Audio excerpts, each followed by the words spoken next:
Young hero Suhas నటించిన తాజా చిత్రం ప్రసన్నవదనం.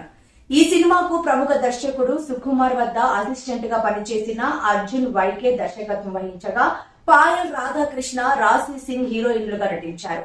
Little thoughts cinemas Aarha media banner పై మణికంఠ, జేఎస్, ప్రసాద్ రెడ్డి, టీఆర్ సంయుక్తంగా ఈ సినిమాను నిర్మించారు. మే 3న ప్రేక్షకుల ముందుకు వచ్చిన ఈ చిత్రం క్రైమ్ థ్రిల్లర్ గా ఆకట్టుకుంది. అయితే ఈ సినిమా వచ్చి 20 రోజులు కూడా కాకముందే ఓటీటీ లాక్ చేసుకుంది. ప్రముఖ తెలుగు ఓటీటీ వేదిక ఆహాలో ఈ నెల 24 నుంచి స్ట్రీమింగ్ కానున్నట్లు చిత్ర బృందం ప్రకటించింది. అయితే ఆహా గోల్డ్ సబ్స్క్రిప్షన్ ఉన్న వారికి ఒక రోజు ముందుగానే అందుబాటులోకి రానున్నట్లు ప్రకటించింది.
you